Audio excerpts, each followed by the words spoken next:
तो बच्चों आज हम लोग क्या पढ़ने वाले हैं? हम लोग चैप्टर नंबर 7 में आज आगे चलने वाले हैं, क्योंकि लास्ट लेक्चर तक हमने क्या देखा था चैप्टर नंबर 7 में आपको पता होना चाहिए।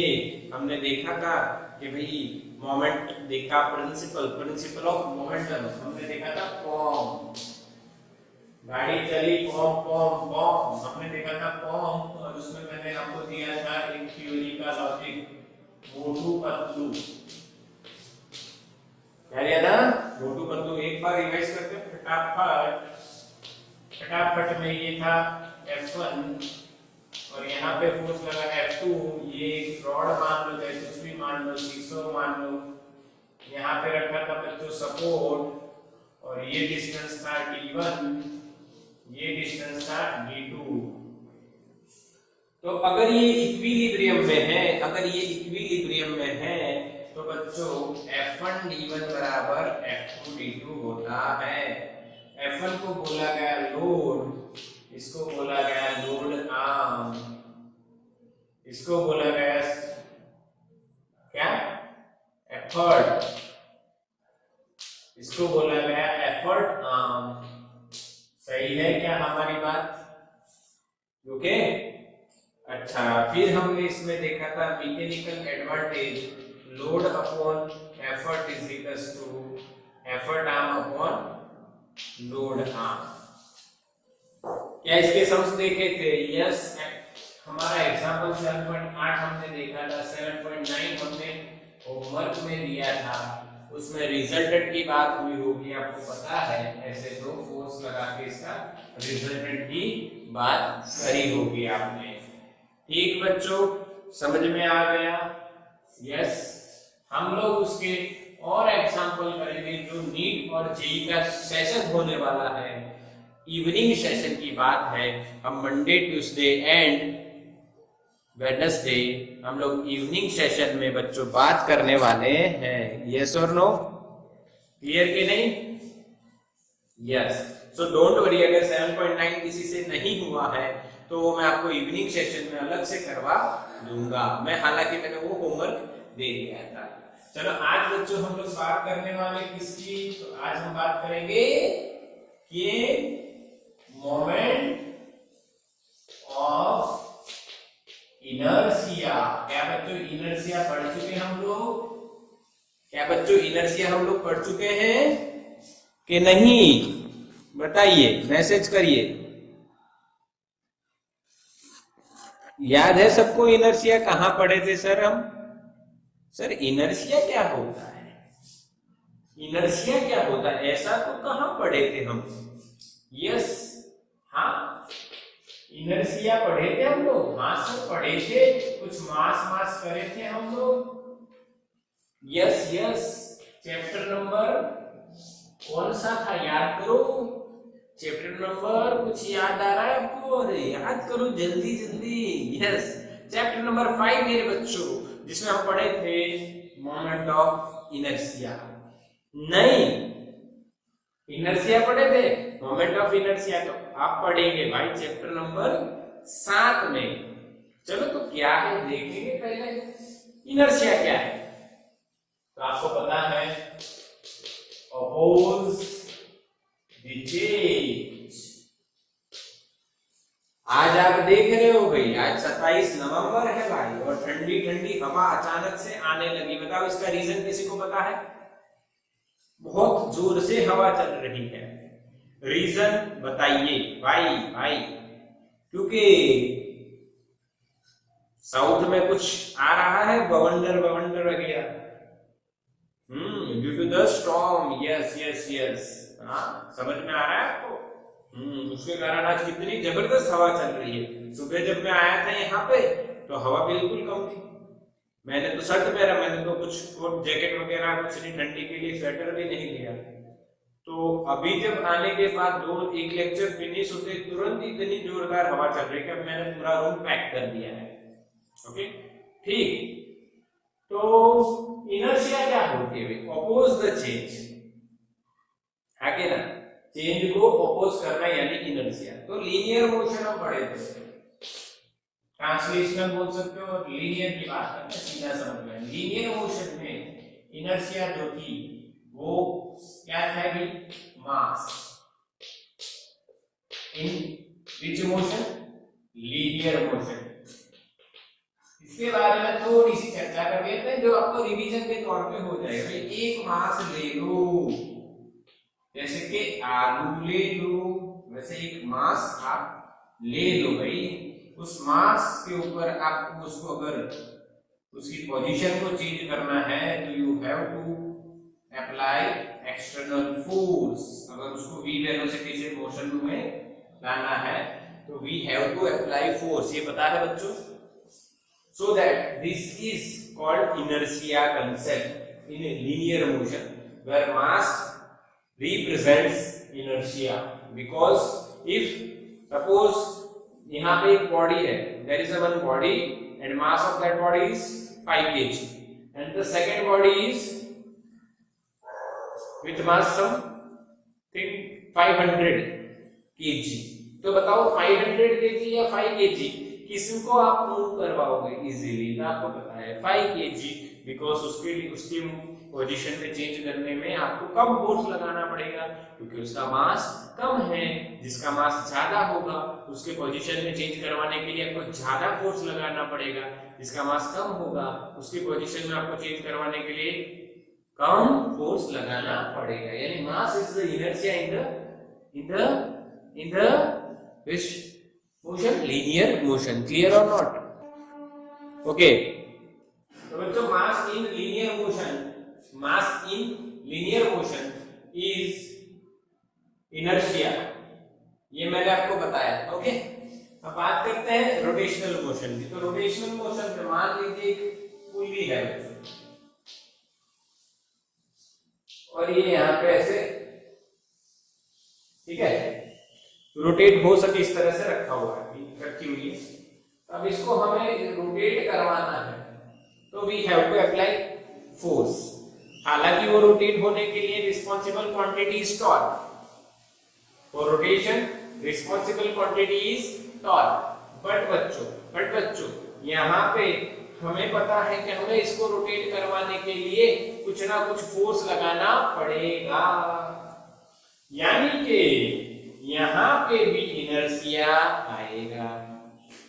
इसका एक एग्जांपल दे देता हूं आपको कि अगर मान लो जो पुली है बच्चों, वो पुली है छोटी सी,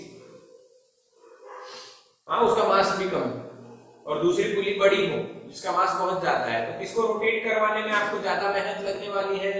जिसका मास ज्यादा है, जो बड़ी है। यस और नो? यस और नो? हाँ, तो यहाँ पे भी जैसा कंसेप्ट उसमें आता है वैसा ही कंसेप्ट इसमें भी आ रहा है। तो इसको हम बोलेंगे moment of inertia in rotational motion. तो बच्चों रोटेशनल मोशन में इनर्शिया जो होती है उसको बोला गया है मोमेंट ऑफ इनर्शिया। क्या कंसेप्ट फील हुआ? क्या इनर्शिया का कंसेप्ट दोनों में फील हुआ बच्चों? लीनियर मोशन में आप क्या कर रहे हो, रोटेशनल मोशन में क्या कर रहे हो? आप दोनों मोशन में उसकी पोजीशन चेंज करने के लिए लीनियरली या रोटेशन में पोजीशन चेंज करने के लिए you have to work, you have to apply external force. This is due to the inertia in the both motions. Okay, in non-linear motion we can call it mass, in rotational motion we have to call it moment of inertia. Yes, तो screenshot ले लो, आगे चलते हैं फटाफट जल्दी से। Done?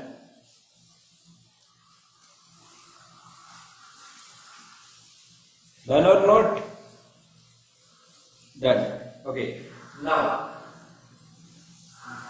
we will discuss about the moment of energy. ये कहाँ से आया, कैसे आया, मास कैसे आया वो तो पता है। ये कैसे है, इसको डिनोट करते हैं हम लोग I से, capital I is moment of inertia. तो बच्चों हम एक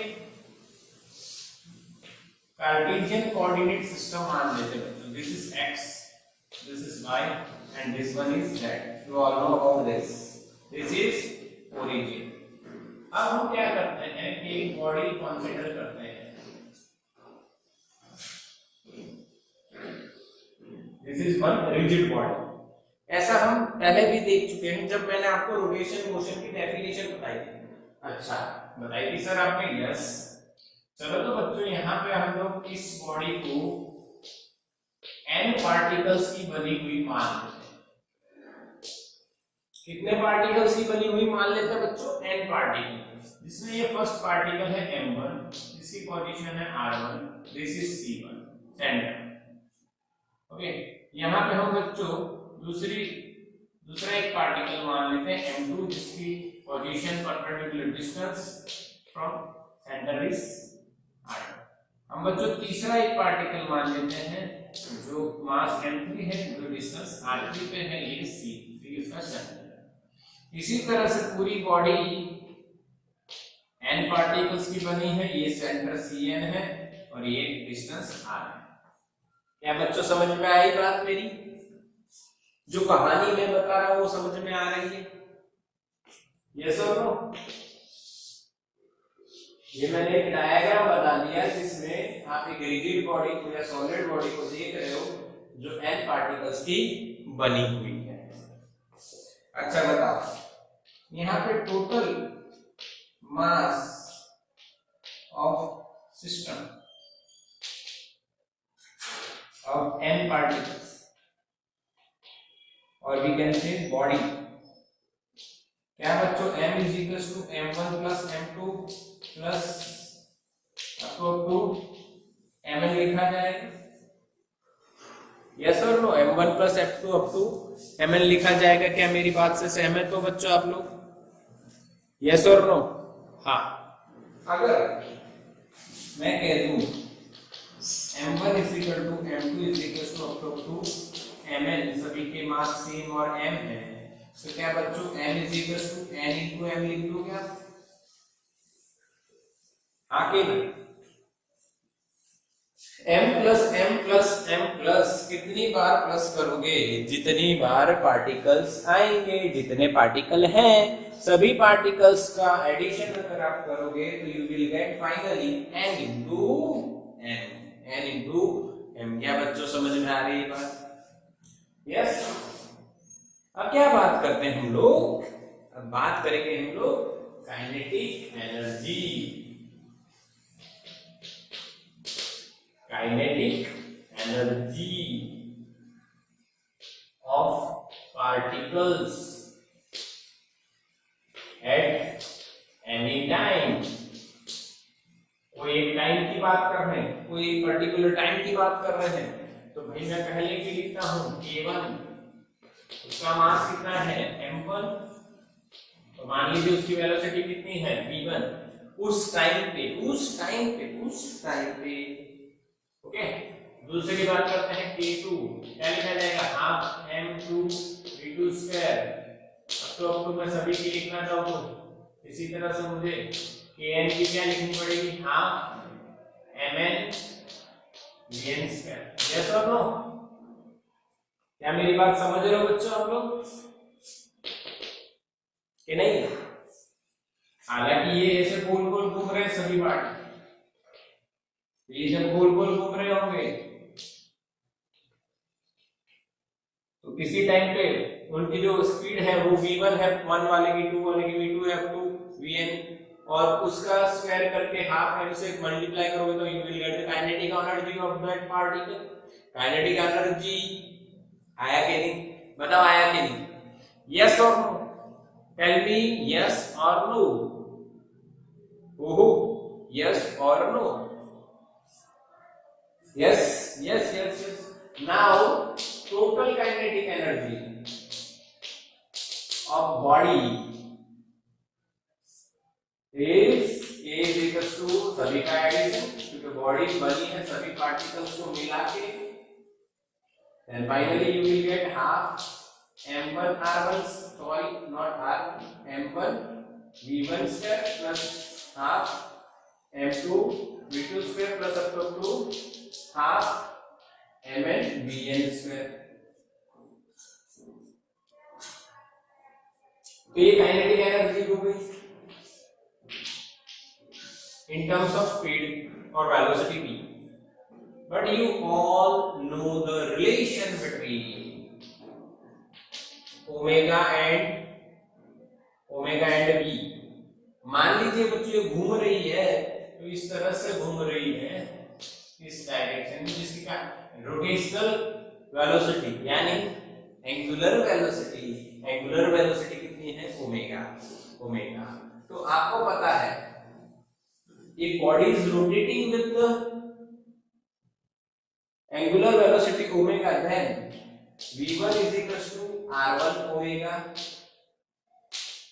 v2 is equals to r2 omega, up to vn is equals to rn omega। क्या मेरी बात आपको समझ में आई है भाई? v is equals to याद करो what। पर मैंने आपको एक बात और बताई थी, अगर इस रिस्पेक्ट में ये दो पार्टिकल घूम रहे हैं, ये r1 डिस्टेंस पे ये r2 है, अगर ये सेम ओमेगा तो ये बॉडी के पार्ट है, जो बॉडी घूमेगी उसके सभी पार्टिकल्स के जो एंगल का चेंज होगा सेम टाइम में वो सेम होगा। हाँ, मैं यहाँ पे एग्जांपल देता हूँ, ये सेंटर है, यहाँ पे एक पार्टिकल जिसका डिस्टेंस r1 है, यहाँ पे दूसरा जिसका डिस्टेंस r2 है। अब डेल्टा टी टाइम के लिए 90 डिग्री चेंज हुआ तो सॉरी बच्चों, डेल्टा टी टाइम में 90 डिग्री अगर चेंज होता है तो r1 का भी 90 हुआ और r2 वाले का भी 90 हुआ, यानी दोनों की ओमेगा क्या रहती है सेम। हाँ कि ना? उसी तरह से इस बॉडी की जो ओमेगा है वो भी सेम रहेगी हर एक पार्टिकल के लिए, पर इन सभी पार्टिकल्स का जो डिस्टेंस है वो डिफरेंट है, इसीलिए उनका वेलोसिटी एट दैट टाइम वो डिफरेंट रहेगा। वो मैंने आपको मैरी गो राउंड के एग्जांपल से समझाया था। जो बच्चा सेंटर के नजदीक है उसको बाहर चले जाने का या गिर जाने का डर कम होता है, जो दूर होता है उसको डर ज्यादा होता है। हालांकि दोनों की एंगुलर वेलोसिटी सेम है, पर बच्चों लीनियर वेलोसिटी डिफरेंट होती है due to this equation. Yes, तो अब हम क्या करने वाले हैं? ये वैल्यूज इसमें पुट करेंगे तो we will get k is equals to half m1 as it is, but v1 की जगह क्या लिखा जाएगा r1 ओमेगा और उसका स्क्वायर करना है तो r1 square omega plus now for the second term half m2 v2 का स्क्वायर, तो v2 की जगह क्या लिखना है r2 का स्क्वायर ओमेगा का square plus up to finally क्या लिखेंगे हम लोग हाफ mn vn का स्क्वायर, vn की जगह क्या लिखना है rn ओमेगा दोनों का स्क्वायर। क्लियर? ये क्लियर क्या नहीं बच्चों? अब इसमें हाफ कॉमन आ गया, यहां पे हम ओमेगा का स्क्वायर कॉमन ले लेंगे, इधर हाफ कॉमन आ गया, ओमेगा का स्क्वायर पीछे ले जाएंगे, इसका भी लॉजिक आएगा, इसका भी लॉजिक है, देखते हैं ना। तो बचेगा क्या, हाफ आ गया बाहर, ओमेगा भी बाहर गया, बचेगा m1 r1 का स्क्वायर प्लस m2 r2 का square plus up to mn rn का स्क्वायर। क्या बच्चों बात समझ में आई? आगे ना, क्या हम इसको समेशन के टर्म में लिख सकते हैं? कि देखो mr स्क्वायर ही चल रहा है और सबका समेशन है, तो mr स्क्वायर लिख देते हैं, इसको i डिनोट कर देते हैं, तो i is equals to 1 to n, ऐसा हो जाएगा। Yes or no? This is the equation of kinetic energy। तो बच्चों काइनेटिक एनर्जी क्या लिखी जाएगी? हाफ, एक टर्म आ रही है नहीं यहां, ठीक है। अब अगर इसको आप लीनियर से कंपेयर करें तो half M V square, this is velocity square, this is inertia. आगे ना इधर भी देखो हाफ ओमेगा यानी वेलोसिटी का स्क्वायर, पर यहाँ पे क्या होगा बताओ। अब इस ये क्या है बताओ, जल्दी मैसेज करो, आपको मैंने पढ़ाया, मुझे मैसेज चाहिए आपका कि ये क्या है, लाइव क्लास चल रहा है, ये क्या है, what is this term is known for. Yes yes yes message करो, सोचो, यस राइट आंसर इनर्शिया, पर रोटेशन में उसको मोमेंट ऑफ इनर्शिया आई कहते हैं। बोलो समझ में आया कि नहीं? जैसे आपने हाफ एम वी स्क्वायर किया, जैसे अब हो गया हाफ आई ओमेगा स्क्वायर। बच्चों क्लियर कि नहीं मेरी बात? ओके, आगे आगे आगे समझ में आ गया है। जो आई है बच्चों वो है summation M I R I square I is equal to 1 to n, और उसको हम बोलेंगे मोमेंट ऑफ इनर्शिया,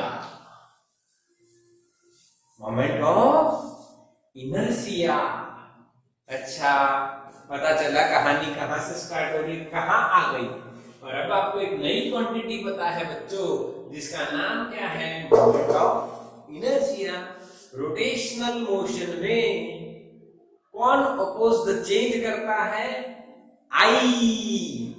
सही लॉजिक, सही बात।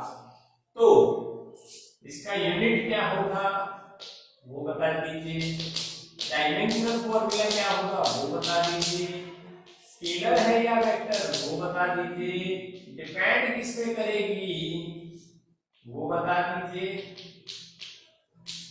तो पहले यूनिट मैसेज करो, यूनिट मैसेज करो।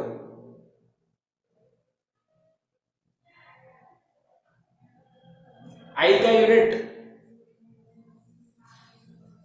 यस देवकांत सर करेक्ट, बिल्कुल केजी इनटू मीटर स्क्वायर, ऐसा यूनिट है। Dimensional formula m1 l2 t0 y, अरे यार इसका कॉपी पेस्ट किए, m1 l2 टाइप तो है नहीं तो 0। स्केलर या वेक्टर, तो बच्चों ये है स्केलर क्वांटिटी, ऐसी क्वांटिटी है स्केलर, क्योंकि काइनेटिक एनर्जी में आ रही है, आ रही है बच्चों, काइनेटिक एनर्जी में आ रही है, यहां पे ना दे बच्चों, यस और नो। ओके, अब डिपेंड किस पे करेगी, तो from the equation we can say mass, equation से कह सकते हैं मास पे डिपेंड करती है। आर क्या है उसको लिखने के लिए मैं लिख सकता हूं इस तरह से, डिस्ट्रीब्यूशन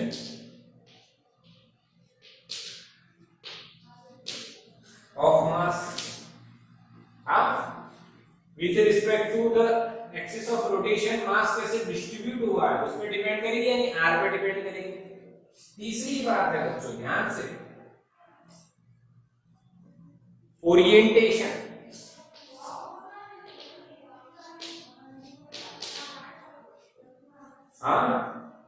यानी वो कितनी इंक्लाइंड है, इस पे भी कह सकते हो ओरिएंटेशन या इंक्लाइंड कितनी है, इंक्लिनेशन पे भी डिपेंड करेगी। इसका मतलब क्या है कि देखो, if you want to rotate any object, अगर आप किसी बॉडी को रोटेट करना चाहते हो, then you have to apply force, then you have to apply force. समझ में आया? If you want to rotate, मान लीजिए एक बॉडी ऐसे रखी है, इसको आपको रोटेट करना है, और दूसरी वही बॉडी अगर इस तरह से हो, थीटा एंगल पे, यहाँ पे 90 है, तो क्या रोटेशन करने में आपको फोर्स अलग अलग लगाना पड़ेगा या सेम लगाना पड़ेगा? बताइए, मैसेज करिए। हाँ, इसका मतलब सेम बॉडी अगर किसी एंगल पे है तो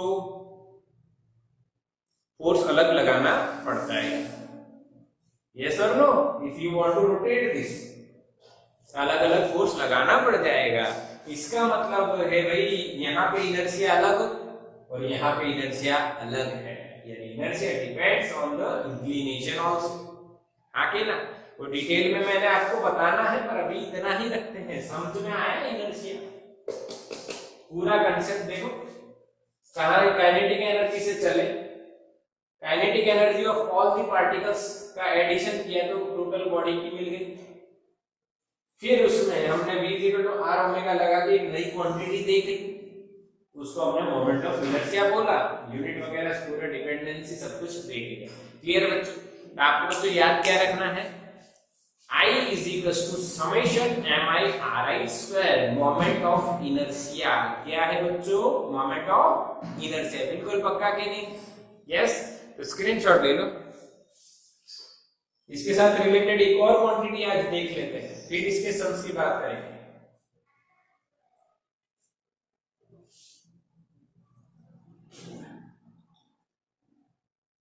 हो गया? डन? यस। इससे रिलेटेड एक और क्वांटिटी देख लेते हैं जिसको कहते हैं हम रेडियस ऑफ गाइरेशन।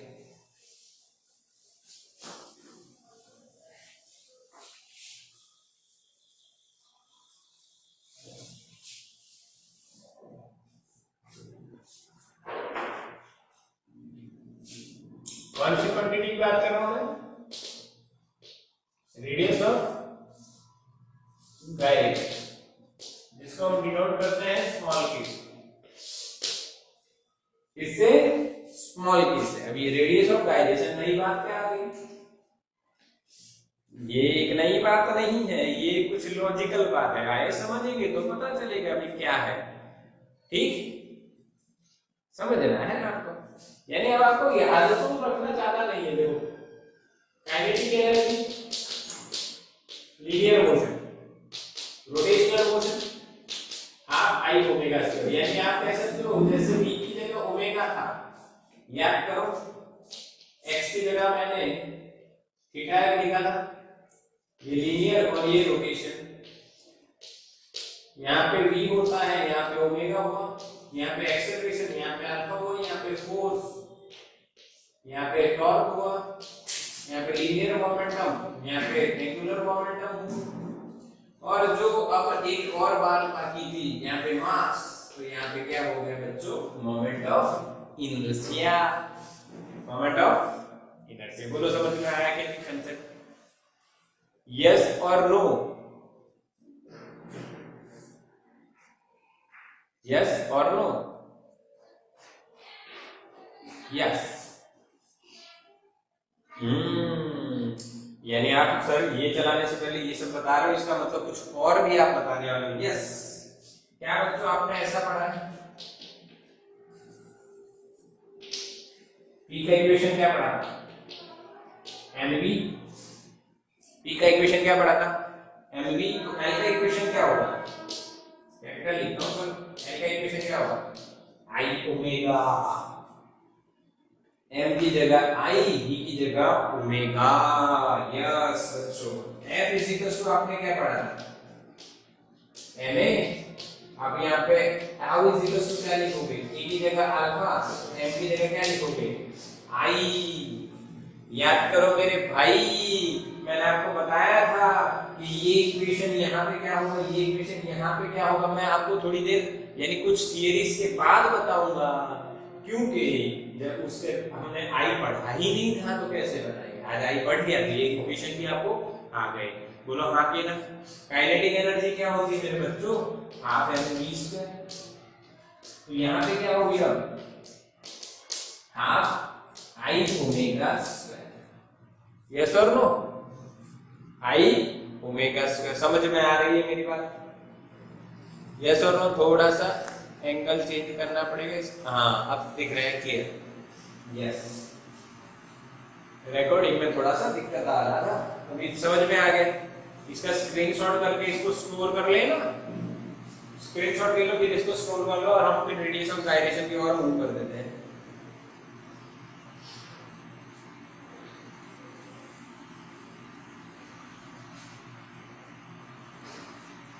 डन?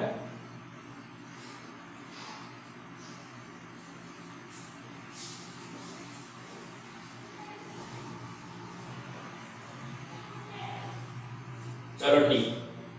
अब रेडियस ऑफ गायरेशन की बात करें, रेडियस ऑफ गायरेशन की बात करें वो किस तरह से आती है, इस यहाँ पे देखो समझना। तो मैं एम आई लिखता हूँ, moment of inertia, M I, shortcut of moment of inertia. अगर मैं बोलूं एम आई तो आपको समझ में आना है क्या है, मैन इन ब्लैक वाला एम आई भी नहीं है, मैन इन ब्लैक नहीं है, ये moment of inertia. Okay, I is equals to, you can write I is equals to m1 r1 square plus m2 r2 square plus up to mn rn square. This is moment of inertia. अब हम यानी इसको summation में लिख देते हैं, summation mi ri square, summation mi ri square. Okay, ये भी हम लिख चुके हैं बच्चों, ऐसा हो। हाँ, बट अगर आपको total mass of the body पता हो ये बात, तो फिर आप हर पार्टिकल के मास की चिंता क्यों कर रहे हो? हाँ कि ना? अगर आपको टोटल मास पता है तो आप हर पार्टिकल के मास की चिंता क्यों कर रहे हो? मेरी बात समझ रहे हो? यस और नो? हाँ सर, ये बात तो आप सही कह रहे हो। अगर आपको total mass of the body पता हो तो फिर इस इक्वेशन में, इस इक्वेशन के अंदर हर पार्टिकल का मास क्यों लिखने जा रहे हो भाई? सर ये बात आप सही कह रहे हो। तो हम ये कंसेप्ट यहां पे लेके आएंगे, कैसे? इफ सपोज कर लेते हैं, सपोज अगर बहुत छोटे छोटे पार्टिकल होंगे तो सभी के मास इक्वल होंगे, कितना होगा इक्वल? तो m होगा बच्चों। तो मैं यहाँ पे आई क्या लिखूंगा, m को बाहर ले लो, तो सभी के लिए सेम है, समेशन ri स्क्वायर। सही है? सही है कि नहीं? फिर आप सोचोगे सर ये तो गलत सा लग रहा है। यस, गलत सा ही है, क्योंकि समेशन सभी मास का तो करना ही पड़ेगा, टोटल मास तो तभी आएगा। आप इसको m लिख दीजिए और यहाँ पे ri स्क्वायर लिख दीजिए और इस m को n से मल्टीप्लाई करिए और n से डिवाइड कीजिए, यानी टोटल मास आ गया। अब आप इसको बाहर ले सकते हो। हाँ सर, यहाँ कुछ लॉजिक बन रहा है कि अब अगर मैंने n मल्टीप्लाई किया तो ये टोटल मास आ गया और टोटल मास को मैं बाहर लिख रहा हूँ और समेशन n को मैं अलग लिख रहा हूँ। यस और नो? क्या फील हुआ बच्चों? Message first, are you feeling this theory और दिस कंसेप्ट और नॉट? यस और नो? यस, यही कंसेप्ट हम यहाँ पे भी ला सकते हैं। m1 m2 अब तो mn सेम है, m बाहर आ गए। सही है, m बाहर आ गया, m को n से मल्टीप्लाई किया, डिवाइड किया, तो वैसे भी आप बता देता हूँ, आओ वही कर लेते हैं। चलो वही सीखते, वही सही, यहाँ ही से कर लेते हैं, ठीक, कोई दिक्कत नहीं। Suppose particles are very tiny, tiny, छोटे छोटे, m1 बराबर m2 बराबर mn बराबर m मान लीजिए, m ऊपर से बाहर आ जाएगा, क्या बचेगा? r1 square plus r2 square plus तो rn स्क्वायर। पर ये कोई बात खतरे की बात हुई नहीं, क्योंकि सभी पार्टिकल का मास तो आया ही नहीं, मास तो आया ही नहीं। तो हमने क्या किया, हमने n से मल्टीप्लाई किया और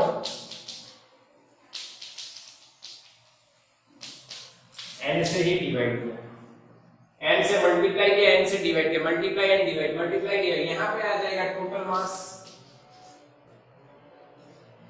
यस, और इसको बोला गया है एक का स्क्वायर। समझ में आया?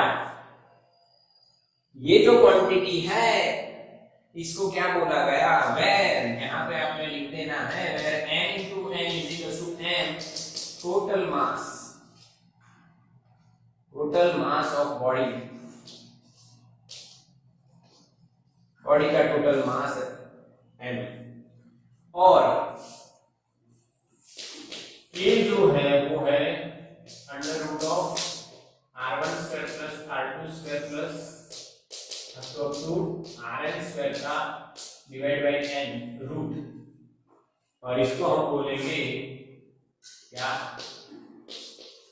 Radius of gyration. क्या बोलेंगे बच्चों, रेडियस ऑफ गायरेशन। क्या मेरे बच्चों आपको ये मेरी बात समझ में आ गई? क्या मेरे बच्चों आपको मेरी बात समझ में आई? के को हम क्या बोलेंगे भाई, radius of gyration. What is K? Radius of gyration. हाँ, यस यस यस। अच्छा, समझ में आया कि नहीं बताइए। एक नया इक्वेशन आपके पास आ गया, I is equal to mk square, where k is radius of gyration, और k किसकी जगह लिखा है हमने, r1 square plus r2 square plus rn square का डिवाइड बाय n, यानी कि इसका रूट हम k कह सकते हैं। इसकी जगह हमने k स्क्वायर लिखा है, तो k लिखना है तो इसका रूट लेना है। अब आप इसको एक और बात से समझ सकते हो। देखो, r1 क्या है, फर्स्ट पार्टिकल का डिस्टेंस, r2 क्या है, सेकंड पार्टिकल डिस्टेंस, rn क्या है, सभी पार्टिकल्स का डिस्टेंस का स्क्वायर का addition upon total number of particles. ऐसी क्वांटिटी को क्या कहते हैं, बोलो, सोचो। एक का स्क्वायर, दूसरे का स्क्वायर, तीसरे का स्क्वायर, सभी का स्क्वायर अपॉन टोटल नंबर, उसको आप क्या कहते हो? सोचो, बचपन से पढ़े हो। यस बच्चों, एवरेज कहते हैं। तो क्या ये r का एवरेज हो गया, r स्क्वायर का, सॉरी r स्क्वायर का एवरेज हो गया। r क्या है, distance of the particle from the axis of rotation, और ये एवरेज डिस्टेंस हुआ, यानी रेडियस ऑफ गायरेशन को आप बोल सकते हो एवरेज रेडियस। ये सब पर एक्चुअली में उसको यहां पे बोला जाएगा आरएमएस। क्या बोला जाएगा, RMS. What is RMS? R for root, M for mean, और एस फॉर स्क्वायर। देखो, स्क्वायर भी हो रहा है, एवरेज यानी मीन भी निकल रहा है, और रूट भी हो रहा है, इसीलिए इसको रूट मीन स्क्वायर भी बोलेंगे बच्चों। क्या बोलेंगे, रूट मीन स्क्वायर। क्या बच्चों मेरी बात समझ में आई? सिंपल ना, सिंपल ना। इसको आप यहाँ पे summation ri plus square by n ये लिख सकते हो। क्या लिख सकते हो, सही लिख सकते हो ना, ऐसे समेशन ri का स्क्वायर बाई n भी लिख सकते हो। क्या बच्चों मेरी बात समझ में आई सबको कि नहीं आई?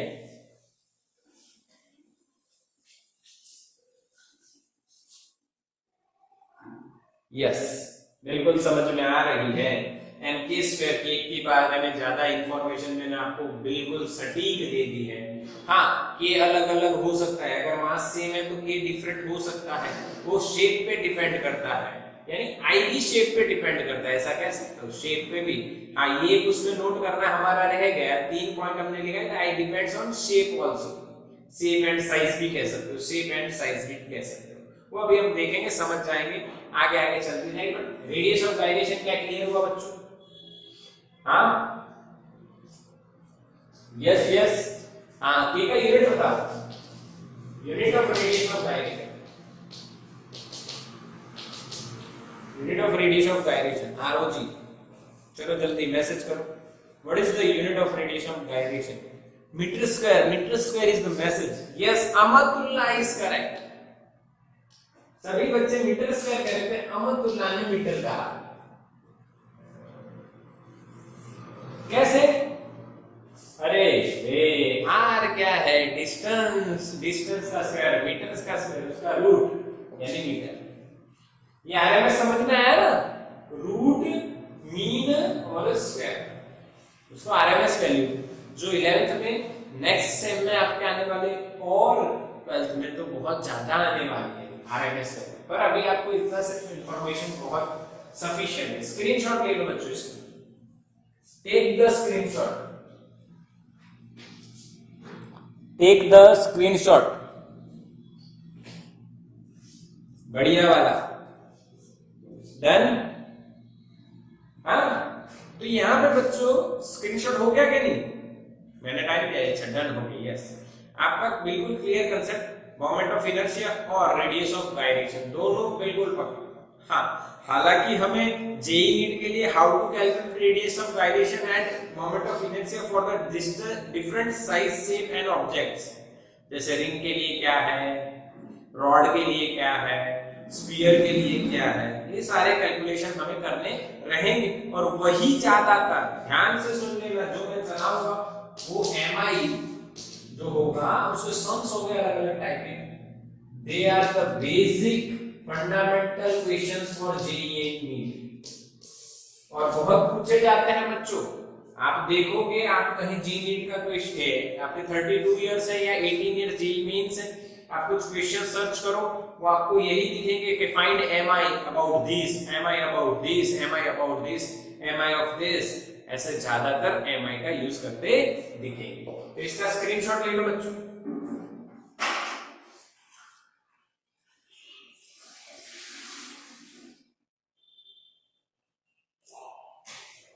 डन। यस, यानी आज हमने एमआई भी देख ली और रेडियस ऑफ गायरेशन भी देख ली। बढ़िया।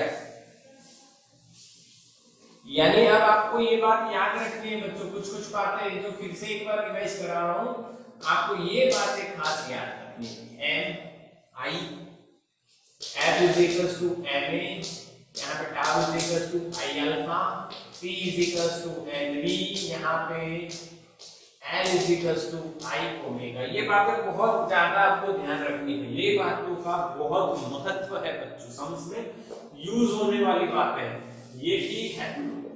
ठीक है। हाँ, यस और नो। वर्क का इक्वेशन क्या है? Integration F dx। यहाँ पे वर्क का इक्वेशन क्या हो जाएगा? इंटीग्रेशन एफ की जगह टाउ डी थीटा। यस और नो? हाँ कि ना? पावर का इक्वेशन देखो क्या होगा, हाँ dw by dt तो था ही, वो सेम होगा, पर एक और इक्वेशन आपका बनता था f dot v, 6 chapter number 6 में। यहाँ पे पावर का इक्वेशन अब क्या बनेगा? Tau dot omega. क्या बच्चों समझ में आ रही है एनालॉजी? एक पे से दूसरे इक्वेशन, ये इक्वेशंस भी कहीं ना कहीं यूज हो जाएंगे, ये वाले सेम है। मेन बात ये याद रख लो, x की जगह आएगा थीटा, v की जगह आएगा ओमेगा, n की जगह आएगा i, p की जगह आएगा l और f की जगह आएगा टाउ। इसके अलावा कुछ याद न रखो, ऐसा एक और रह गया, 6 है 6। एक और v की जगह ओमेगा और एक्सेलरेशन की जगह अल्फा। ये 6 टर्म्स अगर आपने याद रख ली तो लीनियर के जो इक्वेशन है वही रोटेशन में लगा दीजिए, काम हो जाएगा। जैसे कि काइनेटिक एनर्जी का क्या लगाया हमने, half I am omega square, यहाँ पे half I omega square rotation में। बोलो क्लियर इतना? पक्का क्या नहीं? यस और नो? तो इसका भी आप स्क्रीनशॉट ले लो बच्चों।